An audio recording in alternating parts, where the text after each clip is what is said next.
اچھی عادت کی مالک، پاک دامن اور نیک عورت اگر فقیر آدمی کے گھر میں بھی ہو تو اس کو بادشاہ بنا دیتی ہے۔ ایسے گھر میں خوشی اور برکت نہیں آ سکتی جس گھر میں خواتین کی بلند آواز گھر سے باہر جاتی ہے۔ ہمیشہ اتنا خوش رہنے کی کوشش کرو کہ دنیا والے حیران ہو جائیں۔ جو عورتیں اپنا میکہ بسانے کے چکر میں رہتی ہیں وہ کبھی اپنا گھر نہیں بسا سکتیں۔ جس انسان کو آنکھوں کا مرض ہو اس کا مچھلی کھانا اس کی آنکھوں کے لیے نقصان دہ ہے۔ جانور جتنا بھوکا ہوگا اتنا ہی بے قابو ہوگا۔ بالکل اسی طرح انسان کا پیٹ جتنا بھرے گا یہ اتنا ہی آپے سے باہر ہوگا۔ بیماری کے اندر جب تک تمہاری ہمت ساتھ دے چلتے پھرتے رہو۔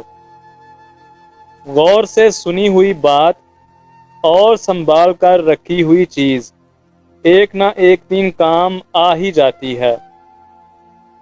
جو عورت اپنے سر پر دوپٹہ رکھتی ہے وہ ہر وقت خدا تعالیٰ کے سائے میں رہتی ہے۔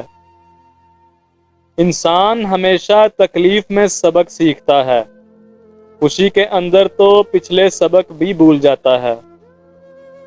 حسد کرنے والوں کی سزا یہی کافی ہے کہ جب تم خوش ہوتے ہو تو وہ اداس ہو جاتے ہیں۔ کچھ لوگ تمہیں تسلی دینے کے لیے تمہارے پاس نہیں آتے بلکہ صرف تسلی کرنے آتے ہیں کہ آپ واقعی تکلیف میں ہیں۔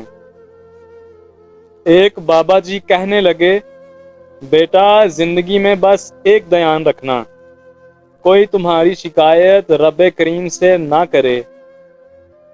زندگی کے اندر زیادہ رشتوں کا ہونا ضروری نہیں ہے لیکن جو رشتے ہیں ان میں زندگی ہونا بہت ضروری ہے۔ اپنے گھر میں آئے مہمان کو کھانے پینے کے لیے پوچھنا تقریباً انکار ہے۔ بغیر پوچھے جو تمہارے پاس دستیاب ہے وہ سامنے رکھ دو۔ چہرے پر کسی کے کچھ ظاہر نہیں ہوتا، صرف عادتیں نسلوں کا پتہ دیتی ہیں۔ جب تمہیں ظاہر ہو کہ تم کسی جگہ پر نظر انداز ہونے لگے ہو تو وہاں بولو مت بلکہ کنارہ کر لو۔ اور جب کوئی تم سے پیچھے ہٹنا چاہتا ہے تو سب سے پہلے وہ اپنے بولنے کا انداز بدلتا ہے۔ ضروری بھی نہیں کہ جس سے پیار ہو اس پر بھروسہ بھی ہو، اور یہ بات بھی ضروری نہیں ہے کہ جس پر بھروسہ ہو اسی سے محبت بھی ہو۔